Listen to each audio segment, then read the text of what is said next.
మాటతో దేవుడు మనల్ని ఈరోజు తృప్తిపరుస్తాడు. దేవునికి మహిమ కలుగును గాక. గడిచిన కాలం అంతా దేవుడు ఎంతో మేలు చేసి కాచి కాపాడి నూతన దినాన్ని దేవుడు మనకి ఇచ్చాడు.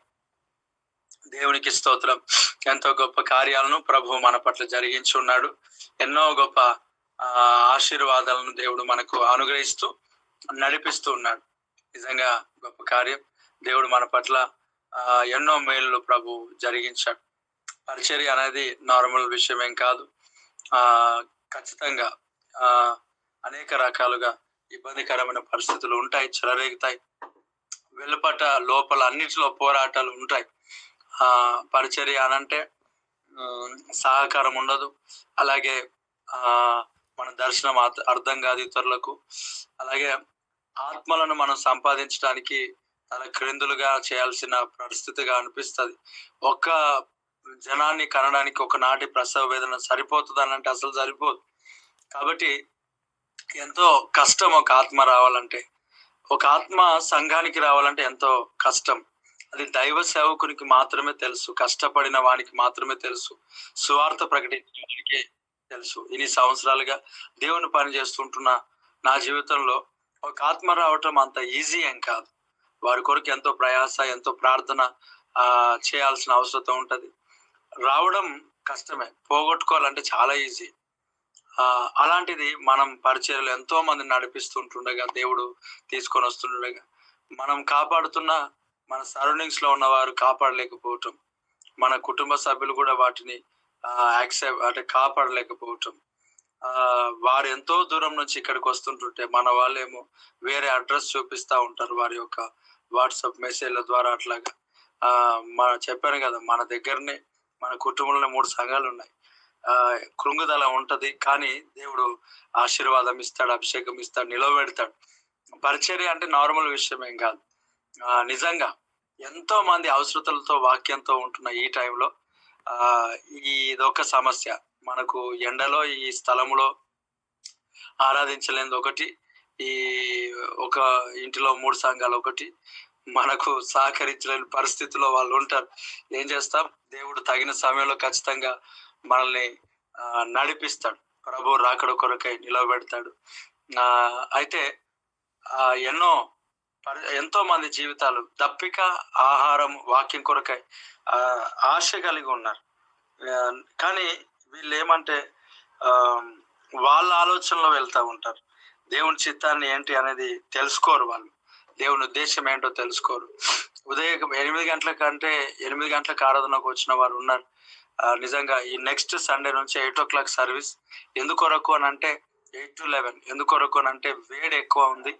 మనకి 11 దాటిందంటే ఇక్కడ మనం 11 కాదు 10 దాటితే కూర్చోలేం రేకుల క్రిందట. మనకు స్థలం కావాలా, మందిరం కావాలా. ప్రార్థన చేయండి దీని కొరకై. అనేక అంటే సేవ అంటే నార్మల్ ఏం కాదు, చాలా భయంకరమైన పరిస్థితులు ఎదుర్కోవాల్సి వస్తుంది.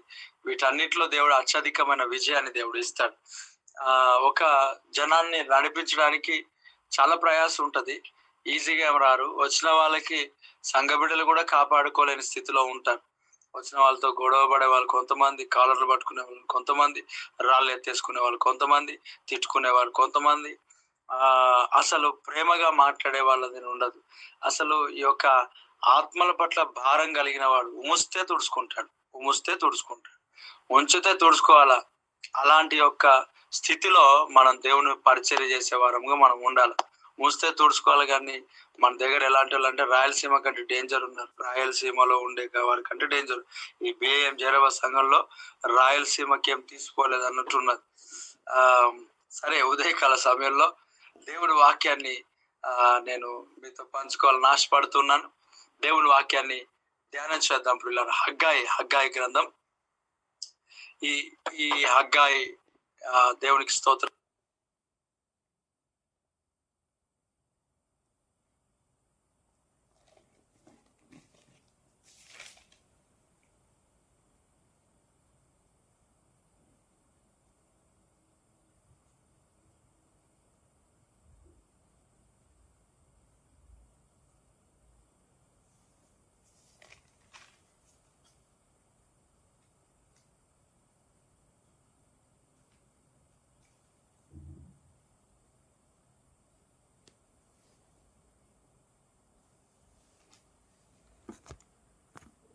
2:23.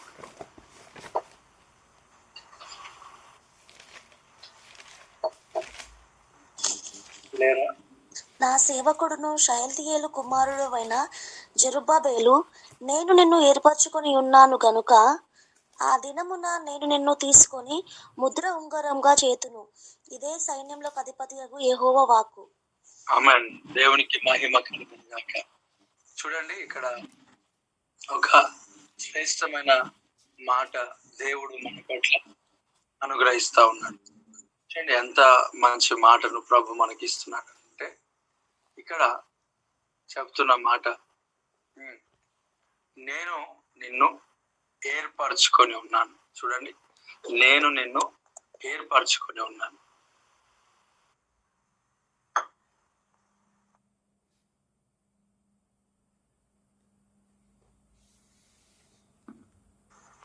చూడండి, హగ్గయి గ్రంథం 2:23 చెప్తా ఉన్నాడు, నేను నిన్ను ఏర్పరచుకొని ఉన్నాను.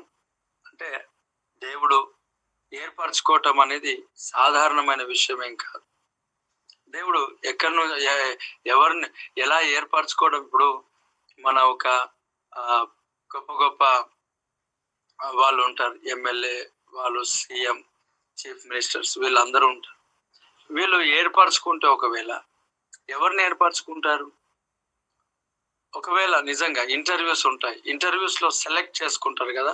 సెలెక్ట్ చేసుకోవడం, ఎవరిని సెలెక్ట్ చేసుకుంటారు? ఇప్పుడు టమాటాలు ఉన్నాయి కదా, ఈ టమాటాలలో మనం ఎవరిని సెలెక్ట్ చేసుకుంటాం అంటే, ఖచ్చితంగా మనము ఏర్పరచుకునేవారు ఎవరై ఉంటారంటే, అన్ని రకాలుగా బాగున్న వారిని మనం ఏర్పరచుకుంటాం, మనం కోరుకొని ఉంటాం, మనం తీసుకొని ఉంటాం. అయితే దేవాది దేవుడు ఏర్పరచుకునే విధానం ఎట్లా ఉంటది అని అంటే, ఆయన ఏర్పరచుకునే ఒక స్థితి ఏమై ఉన్నదని అంటే, చూడండి, మనం ఏర్పరచుకున్నది వేరు, దేవుడు ఏర్పరిచేది వేరు. ఇప్పుడు చూడండి, టమాటాలు ఉన్నాయి, ఒక దగ్గర టమాటాలు కొనడానికి వెళ్తున్నాం, మనం ఏం తీసుకుంటాం? శ్రేష్టమైంది, కుళ్ళిపోనిది టమాటాకు అటు ఇటు తిప్పి తిప్పి మనం చూస్తాం. ఒకవేళ అవే బెండకాయలు ఉన్నాయి అనుకోండి, ఈ బెండకాయలను మనం తీసుకోవాలా? బెండకాయ లేడీస్ ఫింగర్, ఈ బెండకాయలు ఉన్నాయి అనుకోండి, ఈ బెండకాయలు తీసుకోవాలంటే ఎలా తీసుకుంటారు అని అంటే, దానికి పైన విరిసి తీసుకుంటారు. నాకు ఫస్ట్ అవి ఎలా తీసుకోవాలో తెలియదు అనమాట. నాకు కూరగాయలు అవి ఇవన్నీ ఏమి వివాహం అయినంత వరకు నాకు తెలియదు. వివాహం అయిన తర్వాత దేవుడు కృపను బట్టి అన్ని నేర్పించాడు, వంటలు నేర్పించాడు, కూరగాయలు కోయడం నేర్పించాడు, తీసుకురావడం నేర్పించాడు. దానికి ముందు అవన్నీ తెలియదు నాకు. దేవుని కృప, దేవుడి కృప. అన్ని వంటలు రాకపోవచ్చు కానీ ఇంకా కొన్ని దేవుని యొక్క మహాకృప. ఏం చేస్తాం, ఫస్ట్ స్టార్టింగ్ లో ఆ కూరగాయలు తీసుకురావడానికి వెళ్ళినప్పుడు అక్కడక్కడ నిల్చొని వాటిని అందరూ దాన్ని బెండ్ చేస్తున్నారు కదా, విరగొడుతున్నారు. కాబట్టి నేను కూడా విరగొడుతున్నా. అది ఎందుకు విరుస్తారు, ఎందుకు ఆపుతారు నాకు తెలియదు. నాకు ఒకటి తెలుసు, అందరు ఇరుస్తున్నారు, నేను కూడా ఇరవాలా. ఇరవటం దాంట్లో వేసుకోవటం. తర్వాత మా అమ్మకి అడిగితే చెప్పింది, అప్పుడు ఇలా ఇరిగిపోతే మంచి ఉన్నట్లు, ఇరగకపోతే అది ముదిరిపోయింది అని. అప్పటి వరకు నాకు తెలియదు. వివాహం అయిన తర్వాత చెప్పారు మా ఇంట్లో వాళ్ళు. అడిగాను, వివాహం అయిన తర్వాత దేవుని కృపను బట్టి అన్ని నేర్పిస్తాడు, అన్ని తోమడం నేర్పిస్తాడు, ఊడడం నేర్పిస్తాడు, తురడం నేర్పిస్తాడు, దేవుని కృప. అయితే ఇక్కడ కూరగాయలన్నీ తీసుకొని రావడానికి మనం కొన్నిటిని ఎలా అంటే, బాగున్నాయి మాత్రమే మనం ఏరుకుంటాం కదా, మనం బాగున్నాయి మాత్రమే. అయితే దేవుడు ఏర్పరచుకునే విధానం ఏంటి అని ఆలోచన చేస్తే, ఇక్కడ రాసున్న మాట పిల్లరా, ఆయన అంటాడు, జ్ఞానము కలిగిన వారిని సిగ్గుపరచడానికి నేను అజ్ఞానులను ఏర్పరచుకొని ఉన్నాను, బలవంతులను సిగ్గుపరచడానికి నేను బలహీనులైన వారిని ఏర్పరచుకొని ఉన్నాను. దేవునికి స్తోత్రం. దేవుడు ఏర్పరచుకునే విధానం వేరు, దేవుడు చూస్ చేసుకునే విధానం వేరు కదా. మనల్ని దేవుడు నేను ఏర్పరచుకున్నాను అన్నాడు. ఎందుకు ఈ మాట చెప్తున్నా అంటే, మన యొక్క సినాయి పర్వత ప్రార్థనలో జాయిన్ అయ్యే వారిలో చాలా మంది నెగిటివ్ ఫోర్స్ ఎక్కువ వాళ్ళు ఉన్నారు. నాకెందుకు ఏర్పరచుకుంటాడులే అనే ఒక మాట. అదే నేను ఏమంటున్నా, నీకెందుకు ఏర్పరచుకుంటాడంటే నీకు చేత కాదు కాబట్టి ఏర్పరచుకున్నాడు. ఇప్పుడు ఓకేనా? రైట్. నీవు బలహీనమైన వ్యక్తివి గనక దేవుడు నిన్ను ఏర్పరచుకొని ఉన్నాడు. నీకు జ్ఞానం లేదు గనకనే నేను ప్రభు ఏర్పరచుకొని ఉన్నాడు. నీకు బలము లేదు గనకనే ప్రభుని ఏర్పరచుకొని ఉన్నాడు. నీవు బలహీనుడవు లేక బలహీనురాలువు గనకనే ప్రభుని ఏర్పరచుకొని ఉన్నాడు. ఇంకో వేరే క్వశ్చన్ లేదు నాకు తెలుసు నీకు. ఎందుకంటే ఎవరిని ఏర్పరచుకుంటాడు ఆయన? ఆయన చెబుతాడు, నేను నిన్ను ఏర్పరచుకొని ఉన్నా. నేను ఎందుకుంటానులే ఆ లిస్ట్ లో అని అంటే, నువ్వు బలహీనముగా ఉన్నావా? అయితే నీ లిస్టే. జ్ఞానం లేదా నీకు? అది నీ లిస్టే కదా. ఎస్. అజ్ఞానంగా ఉన్నావా? నువ్వే అది. దేవుడికి స్తోత్రం. శక్తి లేదా? నీ కొరకే మన మాట చెప్తున్నది. బలము లేదా? నీ కొరకే. నేను నిన్ను ఏర్పరచుకొని ఉన్నా. దేవుడికి స్తోత్రం. ఇప్పుడు నేను బలహీనను, నత్తివాడను, అది ఇది కాదు. నత్తివాడైన మోషేను దేవుడు ఏర్పరచుకొని ఉన్నాడు కదా. వాటి అన్నిటితో దేవునికి సమస్య లేదు. ఆయన ఏమైనా చేయగలుగుతాడు. ఎక్కువ మాట్లాడినాం అనుకో, ఆహారాన్ని వెతుకోవాల్సి వస్తుంది. జాగ్రత్త. దేవుడికి స్తోత్రం. మోషేను దేవుడు నిలబడు అంటే, నేను నత్తివాణి ప్రభా అని అంటున్నాడు. మోషే నిలబడు, నేను ఉన్నా కదా. నేను సృష్టికర్త అయిన దేవుడు మోషేను దర్శిస్తా ఉంటే మోషే ఇంకా దేవునికి చెప్పాలా? మోషే నత్తివాడని దేవుడికి తెలియదా? స్వస్థపరచలేడా? నమ్మకము అనేది కలిగి లేడు అక్కడ. అందుకొరకే మాటికి ఇంకెవరినైనా పంపు అంటే అప్పుడు ఆల్టర్నేట్ వ్యక్తిని వెతికాడు దేవుడు. చూడండి, ఆయన బలహీనమైన వ్యక్తికి విడిచిపెట్టలేక ఇంకొక వ్యక్తిని జత చేసి మరి నడిపించాడు. దేవుడికి స్తోత్రం. నిన్ను విడిచిపెట్టాడు. జత కోరుకోకు. నీవే దేవుని స్థితిలో ఉన్నతముగా ఉండలాగిన దేవుడు ఆశపడతా ఉన్నాడు. దేవుడికి స్తోత్రం. చూడండి, మోషే ప్రతివాడు అడుగుతా ఉన్నాడు. అందుకే దేవుడు మోషేకు చెప్తున్నాడు కదా, నువ్వు అహరోను నోటికి దేవుడు అయి ఉంటావంట. దేవుడికి స్తోత్రం. చూడండి ఎంత మాట ఎంత శ్రేష్టమైనది. నిజంగా దేవుడిగా ఉండకూడదు, కానీ ఆయన అడిగిన దాన్ని బట్టి ప్రభు ఇచ్చాడు. మనం అడగొద్దు కదా అలాగా. ఇంకొకరిని ఎవరైనా పంపు ప్రభా, నేను కాకపోవచ్చులే, నేను కాదులే, ఇంకా మీదట నా దగ్గర ఎప్పుడైనా లేకపోతే నీ అంతలో నువ్వు లేక మీరు ఎక్కడైనా పర్సనల్ గా నాకు కాకపోవచ్చు అంటే ఆమెను అంటుంది అనమాట. దేవుడికి స్తోత్రం. మీకు కాకుండా పోతాయి ఆశీర్వాదాలన్నీ, మీకు కాకుండా పోతాయి. ఏమన్నాడు? నేను నిన్ను ఏర్పరచుకొని ఉన్నా. ఎట్లాగా? నువ్వు ఏమి చేత కాదనే ఏర్పరచుకొని ఉన్నా, నీకు జ్ఞానము లేదనే ఏర్పరచుకొని ఉన్నా. ప్రియులారా, నేను కల్వర్ టెంపుల్ కి ఈ వైన్ కొరకు వెళ్తా ఉంటాం. హోలీ కమ్యూనియన్ వైన్ కొరకు ఇక్కడ జైరాబాద్ దగ్గర వెళ్తున్నప్పుడల్లా కొంతమంది నాకు కనిపించినప్పుడు నేను కొంతమందికి చెప్పాను, నీకు కాలింగ్ ఉంది, నువ్వు సేవకి వెళ్ళిపో. నీకు కాలింగ్ ఉంది, సేవకి వెళ్ళిపో. ఇద్దరు వ్యక్తులు ఏం చేశారంటే వాళ్ళు వెళ్ళకపోవడం ఒకటైతే వారు అక్కడ ఉన్న పరిచర్య మానేశారు. ఇంకొక వ్యక్తికి నేను చెప్పాను, అమ్మ నీకు కాలింగ్ ఉంది, వెళ్ళిపో. ఆయన అంటాడు, నాకు రాయడం రాదన్నా, నాకు ఇది రాదన్నా, నాకు అది రాదన్నా. లేదమ్మా, నీకు కాలింగ్ ఉంది, నువ్వు ఎక్కడైతే ఉన్నావో అక్కడే నువ్వు వెళ్ళు సేవకి. ఏ కల్వర్ టెంపుల్ అయితే నువ్వు పనిచేస్తున్నావో అక్కడే నువ్వు వెళ్ళు, సేవకి వెళ్ళు. వారు నీకు ట్రైనింగ్ ఇస్తారు. నేను నా దగ్గర రమ్మని చెప్పొచ్చు. నేను ఇక్కడ నేను పెట్టుకుంటా, ఇక్కడ నేను ట్రైన్ చేస్తా, ఇక్కడ నేను నిలబెడతా, ఇక్కడ నేను సంఘం నువ్వు కట్టడానికి నేను ప్రోత్సహిస్తా. కానీ నీ కాలింగ్ దీంట్లో లేదు. నీ కాలింగ్ కల్వర్ టెంపుల్లోనే ఉంది. నీ కాలింగ్ సతీష్ అన్న వాళ్ళ దగ్గరనే ఉంది. నువ్వు వెళ్ళు, అక్కడ వెళ్ళి ట్రైనింగ్ చేసుకో. వాళ్ళతో మాట్లాడమంటావు, నేను మాట్లాడతా. ఇప్పుడు ఆయన అంటాడు, లేదన్నా నాకు జ్ఞానం లేదు, నాకు జ్ఞాపక శక్తి లేదు, నాకు రాయడం రాదు, నాకు చదవడం రాదు. ఇవన్నీ నీకు అనవసరం. నువ్వు ఫస్ట్ నీకు కాలింగ్ ఉంది, నేను ఒక సేవకుని చెప్తున్నా, నువ్వు వెళ్ళు. అక్కడికి వెళ్ళడం బట్టి పరిచయం అయినాడు అంతే. ఆయనకు చెప్పాను. ఒకరోజు ప్రార్థన చేసుకొని అక్కడ ఉన్న అధికారితో చెప్తే, ఇదిగో మోకాళ్ళ మీద ప్రార్థన చేసుకో, సత్యసాయి గారు ట్రైనింగ్ చేయలేడు అన్నాడంట పాపం ఆయనకి. అప్పుడు నేను అన్నాను, ఇదిగో ఇవన్నీ వద్దు నాయన, నేను చెప్పింది వాస్తవం, దేవుడు నాతో మాట్లాడాడు, నీకు కాలింగ్ ఉంది, నువ్వు వెళ్ళు. చాలా డైలమాలో అయ్యి ఒక 4 నెలలు ఇబ్బంది పెట్టి నేను వెళ్ళినప్పుడు వాళ్ళు అదే చెప్పాను. వాళ్ళ తర్వాత ఇక్కడికి వచ్చాడు, చర్చికి వచ్చాడు. అన్న మీ దగ్గరకు వస్తాను చర్చికి, ఇక్కడికి వస్తా అన్నట్లుగా మాట్లాడి ఇతరులతో మాట్లాడుతున్నప్పుడు నేను అన్నాను, నీ కాలింగ్ ఇక్కడ లేదు, నన్ను ఎందుకు పిలవమంటావు? నీకు కాలింగ్ లేదని ఇక్కడ పిలుచుకొచ్చాను అనుకో, నాకు బల్యంగా తయారవుతావు కదమ్మా. అవసరం లేదు. నీకు కల్వర్ టెంపుల్లో ట్రైనింగ్ ఉన్నది, ఇప్పుడు బైబిల్ కాలేజ్ స్టార్ట్ అవుతుందేమో, ఎప్పుడు అవుతుందో కనుక్కో, నువ్వు వెళ్ళు, కావాలంటే నేను మాట్లాడతా. దేవునికి స్తోత్రం. అప్పుడు ఆ వ్యక్తి ఎంతగా నేను వెళ్ళినప్పుడు, ఆయన వచ్చినప్పుడు, కాల్ చేసినప్పుడు చెప్పి, ఎందుకంటే ఆయనకు నేను వెళ్ళినప్పుడు వచ్చినప్పుడు కనెక్ట్ అయిపోయాడు. మనకి కృపావాక్యం ఇచ్చాను, చదివాడు, యూట్యూబ్ లో వాక్యం విన్నాడు. ఇక్కడ రావడానికి చాలా ఇష్టం ఆ అబ్బాయికి. ఆయనకి ప్రార్థన చేసి చెప్పి కొన్ని రోజులు ఇబ్బంది పడి తర్వాత లాస్ట్ కి బైబిల్ ట్రైనింగ్ వెళ్ళిపోయినాడు. మొన్న ఒక పనిని బట్టి మనం కల్వర్ టెంపుల్కి వెళ్ళాం. ఒక పనిని బట్టి, వర్క్ ని బట్టి వెళ్ళాం.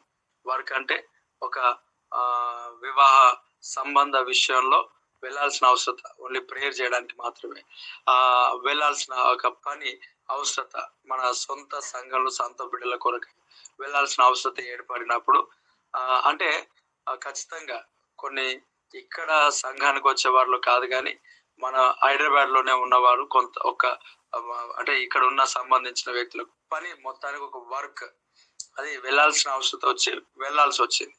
వెళ్ళిన తర్వాత అక్కడ నేను అదంతా మాట్లాడిన తర్వాత అది అయిపోయింది. ఆ పని అయిపోయిన తర్వాత అక్కడ ఈ సహోదరుడు కనిపించాడు. అన్న, నువ్వు చెప్తే నేను వినలేదు, కానీ వినక వచ్చాను, కానీ దేవుడు నన్ను ఇప్పుడు ఆశీర్వదించాడు. ఇప్పుడు ఆయనకి ట్రైనింగ్ అయిపోయింది. ఒక 3 months అయితే ట్రైనింగ్ అయిపోతుంది. ఒక మాట చెప్పాడు, ఒక సేవకుడిగా బయటకు వస్తాడు. ఇప్పుడు దేవుడికి స్తోత్రం. ఒక వాలంటీర్ గా ఆయన ఉన్నాడు ఒకప్పుడు.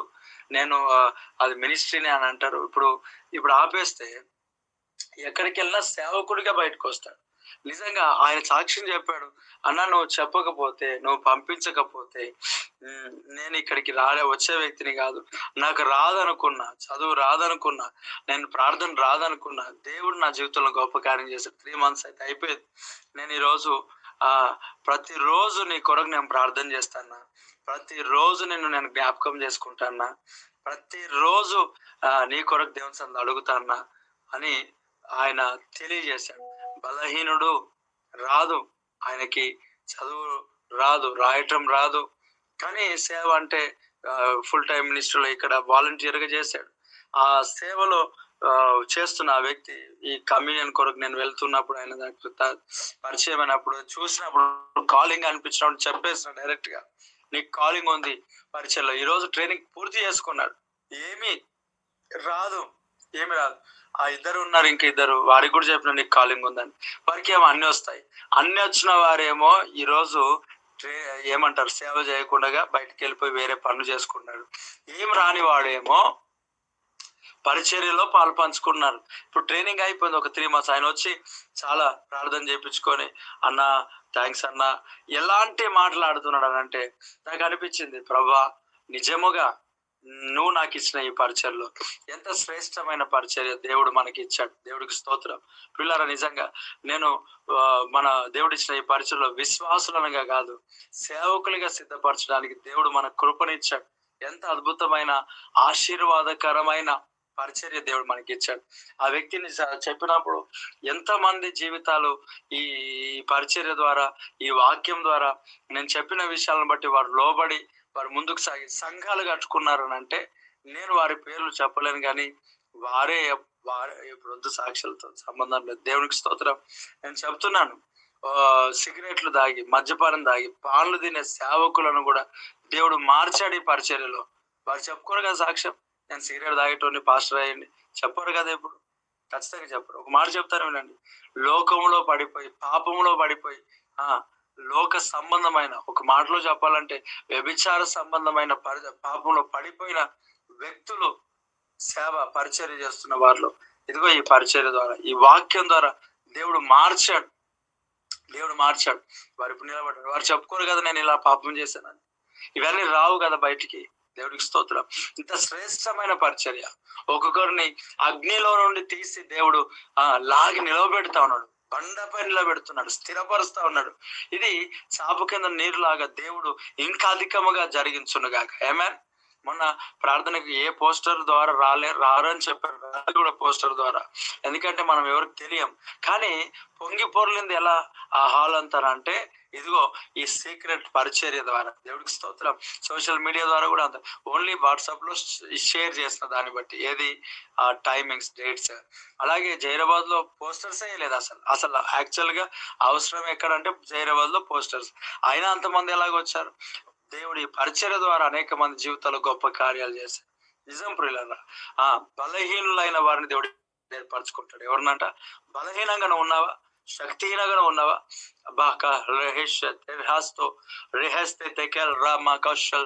దేవుడు నిన్ను ఏర్పరచుకొని ఉన్నాడు. అక్కడ చెప్తున్నాడు, నేను నిన్ను ఏర్పరచుకొని ఉన్నా. ఆమేన్. నేను నిన్ను ఏర్పరచుకొని ఉన్నా. ఆమేన్. నేను నిన్ను ఏర్పరచుకొని ఉన్నా. ఆమేన్. Thank you Jesus. దేవుడు నిన్ను ఏర్పరచుకొని ఉన్నాడు. ఒకటి కనుక ఆ దినం నేను నిన్ను తీసుకొని ఏం చేశానంట? ముద్ర యుంగరముగా చేస్తా. Praise the lord. ఒక స్టాంప్ గా చేస్తా. ఆమేన్. ఎస్తర్ కి మొర్దెకై చంపాలని రాజు ఆ శాసనం, యూదులందరూ చంపాలని శాసనంకు ముద్ర ఏంటి? ఉంగరాన్ని ముద్ర ఇచ్చారు కదా, అంటే ఒక స్టాంప్ లాంటిది. ఎస్, నేను దేవుడు ఏం చేయబోతున్నా అంటే ఒక గుర్తుగా దేవుడు మార్చబోతున్నాడు, ఒక స్టాంప్ గా దేవుడు మార్చబోతున్నాడు. దేవునికి మహిమ కలుగును గాక. ఆయన నిన్ను ఏర్పరచుకొని ఉన్నాడు. ఆయన నిన్ను ముద్రా ఉంగరంగా చేయబోతున్నాడు. ఆమేన్. ముద్రించేటట్లుగా నీ ద్వారా కన్ఫర్మేషన్. Praise the lord. నీ ద్వారా కన్ఫర్మేషన్.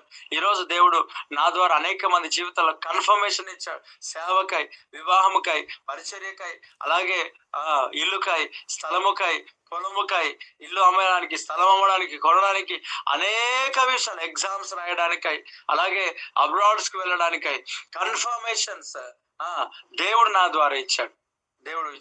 అలాగునే నిన్ను కూడా దేవుడు ముద్రాయుంగరముగా దేవుడు మార్చబోతున్నాడు. నేను నిన్ను ఏర్పరచుకొని ఉన్నా. దేవుడికి స్తోత్రం. ఏమంట? ఏర్పరచుకొని ఉన్నాడు. ధైర్యంగా ఉండు. దేవుడు ఏర్పరచుకున్న వారిలో బలహీనులు ఉన్నారు, పామరులు ఉన్నారు, అందరూ. దేవుడికి స్తోత్రం. నీకు చేత కాదేమో, నువ్వు బలహీనుడవేమో, కానీ దేవునికి సమస్తమును సాధ్యం. ధైర్యం తెచ్చుకో ప్రియ దేవుని బిడ్డలారా. ప్రభువే నీ నొప్పులను కాదు ప్రభు లక్ష్య పెట్టేది. నీ నొప్పులు నీకు అవసరం, అవి ఉండాలా, ఉండకూడదు అని చెప్పకూడదు. అవన్నీ పోతే మనకే క్షేమకరమైంది కాదు. అత్యధికంగా హెచ్చిపోకుండా నిమిత్తమై దేవుడు శరీరంలో ఒక ముళ్ళు ఖచ్చితంగా ఉంచుతాడు. ఉంచాలి. వేరే వాళ్ళు అంటారు ముళ్ళొద్దు, నాకు దేవుని కృప కావాలంటే. కృపయే కొన్ని సందర్భాల్లో ముళ్ళుగా దేవుడు కొన్ని పెడతాడు కదా. దేవుడికి స్తోత్రం. యాక్సెప్ట్ చేయాలి. కొన్ని యాక్సెప్ట్ చేయి. ఆ నొప్పిలోనే సాగుతావు, ఆ నొప్పిలోనే ముందుకు సాగుతావు. ఎవరికి నొప్పులు లేవా? ఎవరికి బాధలు లేవా? ఎవరికి ఇబ్బందులు లేవా? నొప్పులు, సమస్యలు, బాధలు, ఇబ్బందులు అందరికీ ఉన్నాయి. ఎవరికి వారు అంటారు ఇది కాకుండా వేరేదంటే బాగుండునా అని.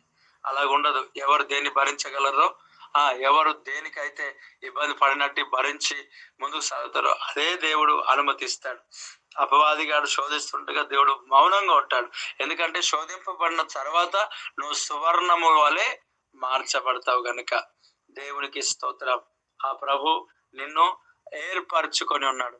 బలహీనమైన నీ జీవితాన్ని ముద్రాయుంగరముగా దేవుడు చేయడానికి ఏర్పరచుకొని ఉన్నాడు. తృణీకరింపబడిన నీ జీవితాన్ని ముద్రాయుంగరముగా చేయడానికి ఏర్పరచుకొని ఉన్నాడు. నీ ద్వారా కన్ఫర్మేషన్ ద్వారా చేయడానికి దేవుడు నిన్ను ఏర్పరచుకొని ఉన్నాడు, ఎన్నుకొని ఉన్నాడు. కళ్ళు మూసుకుందాం. Thank you lord. ఎంతో ప్రేమించి నాకై తెంచి ప్రేరాచితివే, విలువైన రక్తం చిందించిన విమోచించితివే. దేవుడికి స్తోత్రం. ఎక్కడి నుంచి అంట? చీకటిలో నుండి దేవుడు నిన్ను వెలుగులోనికి నడిపించాడు, ఏర్పరచుకొని ఉన్నాడు. రాజుల యాజక సమూహంలో దేవుడు నిన్ను ఏర్పరచుకొని ఉన్నాడు. ప్రభా, ఈ వాక్యమును బట్టి, ఈ వాగ్దానమును బట్టి నీకు స్తోత్రం. బలమైన దేవా, ఓ దేవా, నీకే వందనాలు. Lord thank you. బలహీనత